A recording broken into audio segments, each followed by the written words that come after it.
پہ حضرت عیسیٰ علیہ السلام حضرت موسیٰ علیہ السلام تک پہنچا ہے، لیکن حضرت موسیٰ علیہ السلام کے ہاتھ مبارک کی برکت یہ تھی کہ اسی عصا کو جب وہ زمین کے اوپر رکھ دیتے تھے تو عصا اتنا بڑا سانپ بن جاتا کہ سارے کے سارے جتنے جادوگروں کے سامنے ان سب کو نگل جاتا یہی عصا، اور پھر جب آپ ہاتھ لگاتے تو یہی عصا دوبارہ لکڑی کے اندر تبدیل ہو جاتا۔ آپ دیکھیں یہ بھی قرآن حکیم نے بیان کیا ہے، یعنی انبیاء کرام علیہ السلام کی شان اور ان کی عظمت یہ ہے کہ کسی کے ہاتھ میں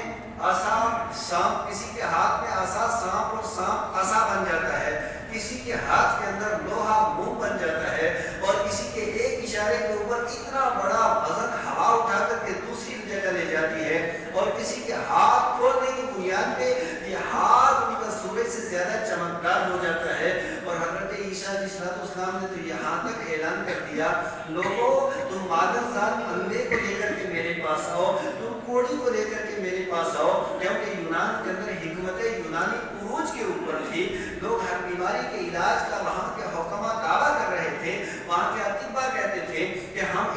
ہر ایک مرض کا علاج کریں گے، لیکن کوڑ ایک ایسی بیماری تھی وہ ان کا علاج وہ دستیاب نہ کر سکے تھے، ان کا علاج وہ اب تک اس کو معلوم نہ کر سکے تھے کہ اس کا علاج کیا ہے، اور اسی کے ساتھ ساتھ جو آدمی مر جائے تو اس کا تو علاج آج تک دنیا کے اندر نہیں ہے، لیکن ہمارے عیسیٰ علیہ السلام مادر کا اندھا اگر ان کے پاس آتا، حضرت عیسیٰ علیہ السلام کوئی دوائی استعمال نہ کرتے، کہیں ایڈمٹ بھی نہ کرتے، بلکہ صرف اپنے مقدس ہاتھ اس کی آنکھوں کے اوپر رکھ دیتے، مادر ذات اندھے کو اللہ تعالیٰ آنکھیں عطا فرما دے گا۔ اور صرف اتنا ہی نہیں بلکہ کوئی اگر ان کے پاس آ جاتا، آپ اپنا دست شفقت اس کے اوپر اور دست برکت اور دست معجزہ اس کے اوپر پھیر دیتے تو یہ کوڑی بھی اچھا ہو جاتا، اور اسی طریقے سے مردوں کو بھی آپ نے زندہ کیا۔ یہ سب باتیں میں جو نہایت اختصار کے ساتھ آپ سے عرض کروں، یہ سب باتیں قرآن حکیم کے اندر موجود ہیں، یعنی وہ عظمت عطا فرمائی ہے۔ ایک طرف انسانوں کی سرکشی دیکھیے کہ گھر والے بھی ماننے سے، ایک طرف انسانوں کی سرکشی دیکھیے کہ بہت سے گھر والے بھی ماننے سے انکار کر رہے ہیں، لیکن ایک طرف ان کی شان اور عظمت بھی دیکھیے، لکڑیاں ان کی فرمانبرداری کر رہے ہیں، ہوا ان کی فرمانبرداری کر رہی ہے، آگ ان کی فرمانبرداری کر رہی ہے، لوہا ان کی فرمانبرداری کر رہا ہے، کائنات کے ہر چیز ان کی فرمانبرداری کر رہی ہے، یہ چڑیاں ان کی فرمانبرداری کر رہے ہیں، سانپ اور بچھو ان کی فرمانبرداری کر رہے ہیں۔ یہ انبیاء کرام علیہ السلام کی شان اور ان کی عظمت۔ رب قدوس ارشاد فرماتا ہے وما ارسلنا من رسول الا لیطاع باذن اللہ، کہ ہم نے جس بھی رسول کو بھیجا اس لیے بھیجا ہے تاکہ اللہ کے حکم سے ان کی اطاعت اور فرمانبرداری کی جائے۔ اب انبیاء کرام کا سلسلہ آتا رہا یہاں تک کہ اللہ تبارک و تعالیٰ نے آخری نبی کو بھیجا، آخری رسول کو بھیجا، جن کے پاس کوئی نبی نہیں آ سکتا، جن کے بعد کوئی رسول نہیں آ سکتا۔ رب تبارک و تعالیٰ ارشاد فرماتا ہے ما كان محمد ابا احد من رجالكم ولكن رسول اللہ وخاتم النبیین، کہ یہ اللہ کے رسول ہیں اور آخری نبی ہیں، اور میرے مصطفیٰ کریم علیہ السلام ارشاد فرماتے ہیں انی عبداللہ وخاتم النبیین، کہ میں اللہ کا بندہ اور آخری نبی ہوں، اور آقا کریم علیہ السلام ارشاد فرماتے ہیں انا خاتم النبیین ولا نبی بعدی، کہ میں سب سے آخری نبی ہوں، میرے بعد کوئی نبی آنے والا نہیں ہے۔ یعنی اللہ تبارک و تعالیٰ نے اس عظیم اور جلیل رسول کو بھیجا اور نبوت و رسالت کا تاج ان کے سر کے اوپر سجا کر کے جب بھیجا، اب نبی پاک علیہ السلام کی جو رسالت ہے یہ سارے عالم کے لیے ہے، ساری کائنات کے لیے ہے، بلکہ کائنات کی ہر چیز کے لیے ہے۔ دیگر جو انبیاء کرام تھے ان کی جو نبوت وہ بھی علاقائی ہوتی تھی، اور ان کی رسالت یہ بھی علاقائی ہوتی تھی، اور یہ جزوتی ہوتی تھی، ایک وقت کے لیے ایک نبی ہوتے تھے، ایک وقت کے لیے ایک رسول ہوتے تھے، پھر دوسرا جب نبی آ جاتا تو وہ اپنی تعلیمات، وہی تعلیمات جو اللہ تبارک و تعالیٰ ان کے ذریعے قوم کو دیتا، اور پہلے نبی کا دین منسوخ ہو جاتا تھا۔ یعنی یہ رسولان کرام اس طریقے سے آتے جاتے رہے، لیکن ہمارے نبی جب دنیا کے اندر تشریف لائے تو رب قدوس نے ارشاد فرمایا یا ایھا الناس قد جاءکم برہان من ربکم، اے لوگوں تمہارے پاس اللہ کی طرف سے دلیل آ گئی ہے، اور ایسی دلیل آ گئی ہے اللہ کی طرف سے کہ نبی مکرم صلی اللہ تعالی علیہ وسلم کی رسالت، حضور علیہ السلام کی نبوت یہ سارے عالم کے لیے اور ساری کائنات کے لیے ہے۔ رب تعالیٰ ارشاد فرماتا ہے میں نے سارے انسانوں کے لیے اور کائنات کی ہر چیز کے لیے آپ کو رسول بنا کر کے بھیجا ہے۔ اب ہمارے نبی پاک علیہ السلام کی اطاعت اور ان کی فرما برداری، یعنی ایک زمانے تک لوگ سرکش رہے اور آقا کریم علیہ السلام کی اتباع اور حضور کی اطاعت اور حضور کی فرما برداری سے لوگ قربانی کرتے رہے اور الگ الگ رہے۔ شہر مکہ کے اندر آپ دیکھیں نبی مکرم صلی اللہ علیہ وسلم کی نورانی تعلیمات، وہ صبر والی تعلیمات، وہ خوش عقیدگی والی تعلیمات، وہ امن والی تعلیمات، وہ امان والی تعلیمات، وہ انسانیت کی فلاح کی تعلیمات، وہ انسانیت کی بہبود کی تعلیمات، وہ انسانیت کے فائدے کی تعلیمات، وہ انسانیت کو عروج و ارتقاء بخشنے والی تعلیمات میرے مصطفیٰ کریم علیہ السلام کی تھیں۔ لیکن اس کے باوجود بہت سے سرکش لوگ تو اس طرح کے تھے کہ انہوں نے نبی مکرم صلی اللہ علیہ وسلم کی اتباع، حضور کی اطاعت اور حضور کی فرمانبرداری نہیں کی، بلکہ نبی پاک علیہ السلام کے تعلق سے جتنی بھی دشمنی ہو سکتی تھی انہوں نے کی ہے۔ آقا کریم علیہ السلام کے راستے کے اندر کانٹے بچھائے گئے، نبی پاک علیہ السلام کی جسم اطہر کے اوپر پتھر مارے گئے۔ حضور علیہ السلام کے سامنے کون سی ایسی رکاوٹ ہے جس کو کھڑا نہیں کیا گیا؟ لیکن ایک رب کا وعدہ ہے، اور آپ کا وعدہ کیا ہے کہ رب قدوس نے ارشاد فرمایا کہ نبی مکرم صلی اللہ علیہ وآلہ وسلم کی تعلق سے اِنَّا أَرْسَلْنَاكَ شَاهِدًا وَمُبَشِّرًا وَنَذِيرًا وَدَاعِيًا إِلَى اللَّهِ بِإِذْنِهِ وَسِرَاجًا مُنِيرًا، کہ اللہ تبارک و تعالی نے رب تعالیٰ فرماتا ہے اِنَّا أَرْسَلْنَاكَ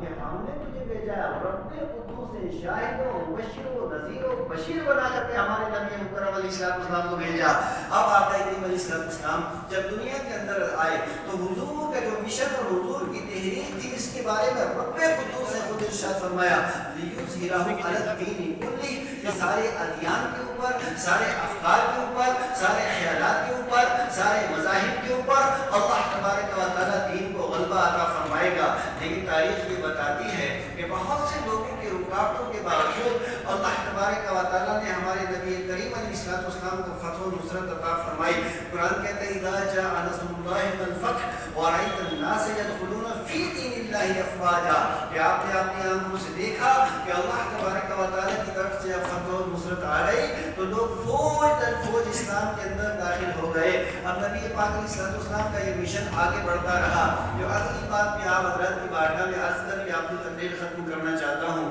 وہ یہ ہے کہ ہمارے نبی پاک علیہ السلام اللہ کے آخری نبی ہیں۔ دین غالب آئے گا تو حضور کا آئے گا۔ مخالفتیں کل بھی تھیں، مخالفتیں آج بھی ہیں، مخالفتیں ہمیشہ رہیں گی، لیکن اسلام نہ کل مغلوب ہوا تھا، نہ اسلام آج مغلوب ہوگا اور نہ قیامت اسلام مغلوب ہوگا۔ اس لیے کہ اسلام کو بھیجا بھی رب نے ہے اور اسلام کو غلبہ بھی میرا رب عطا فرمائے گا۔ میں آپ کی بارگاہ میں یہ بھی گزارش کرتا چلوں کہ اللہ تبارک و تعالیٰ نے ہمارے نبی پاک علیہ السلام کو بھیجا۔ اب نبوت کا سلسلہ ختم ہو گیا، رسالت کا سلسلہ ختم ہو گیا، کوئی نبی نہیں آ سکتا، کوئی رسول نہیں آ سکتا، تو آخرکار یہ مشن آگے کون بڑھائے گا اور آخرکار اس مشن کو کون ہیں وہ لوگ جو اس مشن کو آگے لے کر کے چلیں گے؟ تو اللہ کے پیارے محبوب صلی اللہ علیہ وسلم نے ارشاد فرمایا علماء امتی کا انبیاء بنی اسرائیل، کہ میری امت کے علماء وہ کام کریں گے جو بنی اسرائیل کے نبیوں نے کہا تھا۔ دوسرے مقام پہ ارشاد فرمایا العلماء ورثۃ الانبیاء، یہ جتنے علماء کرام ہیں یہ انبیاء کے وارث ہیں، یعنی یہ وراثت اللہ تبارک و تعالیٰ نے علماء کو عطا کی ہے۔ اب تا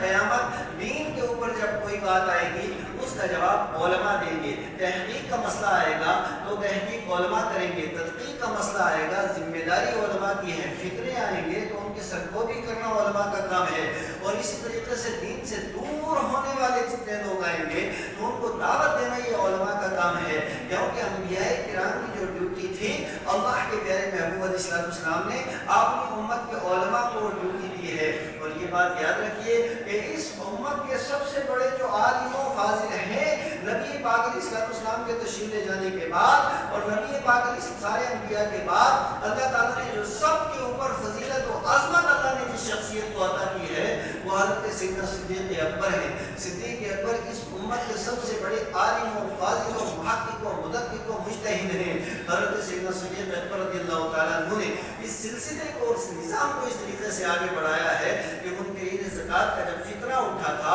آپ نے اس کا مقابلہ کیا اور مقابلہ کرنے کے بعد نبی پاک علیہ السلام کے اس مشن اور دین کو آگے بڑھایا. اسی طریقے سے حضرت فاروق اعظم، عثمان غنی مولا کائنات، حضرات صحابہ کرام اور ان کے بعد تابعین کرام اور ائمہ مجتہدین، حضرت امام احمد بن حنبل کے زمانے کے اندر قرآن حکیم کے خلاف ایک عظیم ترین فتنہ اٹھا تھا. اس فتنے کے اندر بادشاہ وقت خود بھی تھا، اس کے مشیر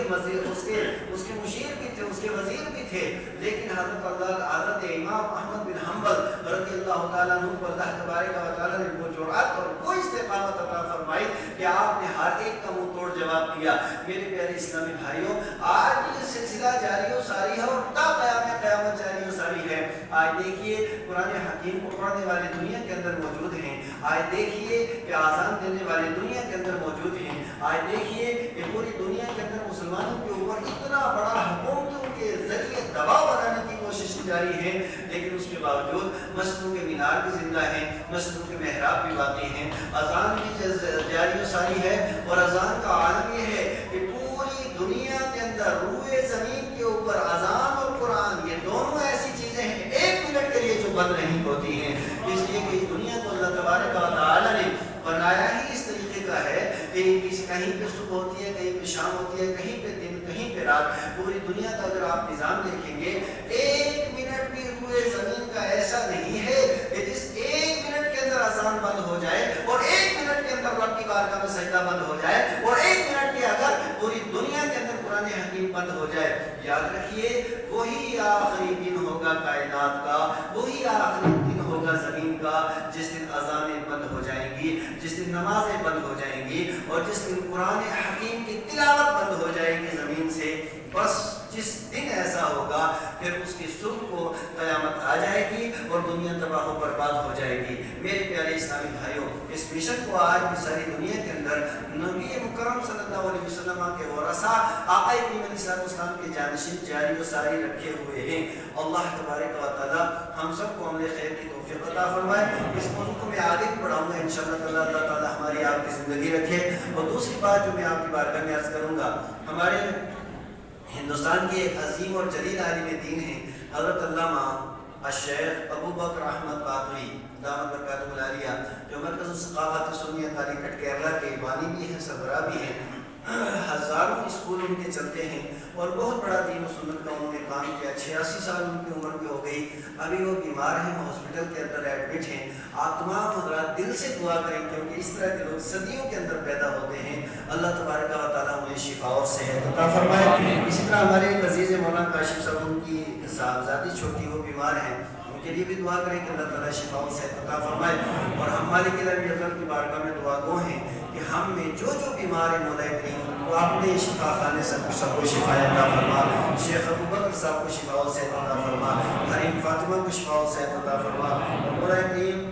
دنیا کے شفا خانوں میں لوگ لا علاج بھی ہو جاتے ہیں، تیرے شفا خانے کے اندر لا علاج ہونے کا سوال پیدا نہیں ہوتا. مولا تیری بارگاہ میں عرض کر رہے ہیں ان بزرگوں کو بھی اور ہم سب کو بھی اور جو بیمار ہیں اپنے شفا خانے سے سب کو شفا عطا فرما.